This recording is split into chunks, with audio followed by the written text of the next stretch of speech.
Motorola have many great value for the money phones on the market. One Hyper is yet another phone that wants to be in that category, but it actually doesn't really live up to the hype. See our review of the phone with pros, cons, price, plus 3 great alternatives.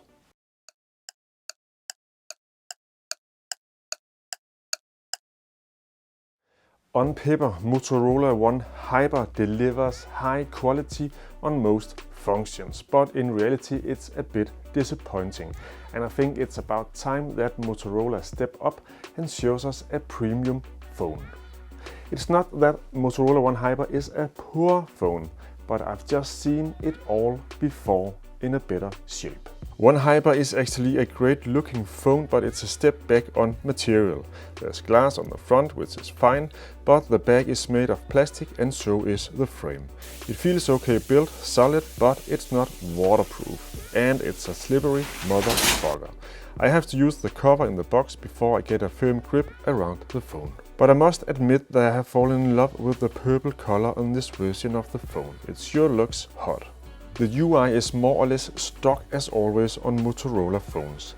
It has Android 10 out of the box, and even though we don't find a monster chip from Qualcomm in the phone, the Snapdragon 675 does a fine job combined with the 4GB RAM that helps it running the phone.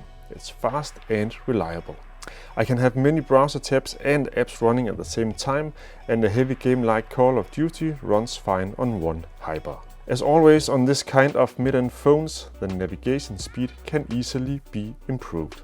Go into Settings, Accessibility, scroll down to remove animations. Animations slow down the navigation speed when you scroll from window to window on the phone. By removing animations, it's simply speedier. The fingerprint scanner is placed on the back, and it's working better than pretty much all phones with an in-display fingerprint scanner. The fact that it has 3.5 headphone jack and an FM radio might be important for some. The battery capacity is pretty impressive in this price range with 4000 mAh, and with the OK antenna quality and a simple user interface, you have to work pretty hard not to get 2 days of battery life. There is a 27-watt charger in the box, and it's an effective little bastard. In 15 minutes it charges the phones with 30%. 30 minutes is 65%, and in 1 hour and 10 minutes it's fully charged. That's amazing in this price level. The camera. This is where the disappointment primarily sets in.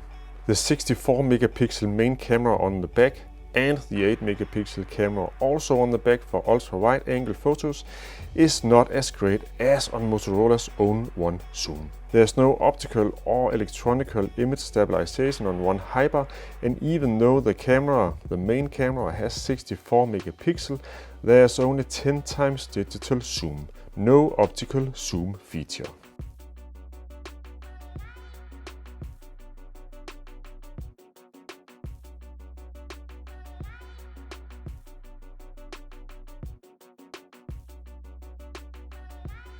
Motorola explains that the camera is designed to deliver great pictures in the dark, but it doesn't. I have seen better quality on quite a few other phones in this price level. The selfie camera is actually pretty good, with good sharpness and colors and fine bokeh effect. But listen to this default sound for the selfie camera when you activate it. Damn! Luckily you can turn that sound off, but why is there at all? Finally, the display. Let's not forget the display. It's 6.5-inch big LCD version and full HD resolution. Nice size if you like them big, especially for gaming. But LCD is just not as nice as Super AMOLED as we find on One Zoom. The display, it's fine, it's okay, it does the job for my phone usage, but it's nothing impressive to give it an advantage compared to most other phones in this price level. The price for One Hyper is from around $400 or 350 euros. That's not extremely cheap, it's not extremely expensive, it's just right there in the middle with loads of other phones. The camera is not good enough overall compared to similar priced products. The build material is poorer than on One Zoom. There's no IP certification, so it's not waterproof. And finally, it's just too much of the same from Motorola. If you agree with me on this, that One Hyper is simply too much of the same from Motorola, and you at the same time are looking for a phone around $400, then take a look at these 3 great alternatives.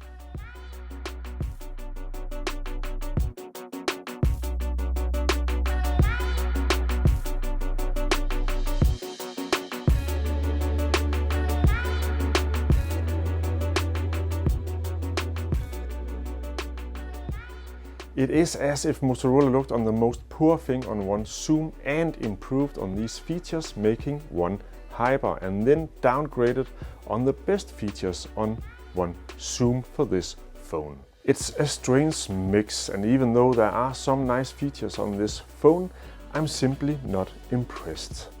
Actually, I'm a bit annoyed at Motorola for delivering yet another phone like this. I've seen it all before. I want to see a true premium phone from Motorola. In this price level around $400, I would simply not choose Motorola One Hyper. I would instead choose maybe Motorola's own One Zoom, which is still a great phone for the price. Did you like this video? Then subscribe to our channel and don't miss out on future videos like this. Also remember to visit smartphonesrevealed.com for the latest and best prices on new smartphones.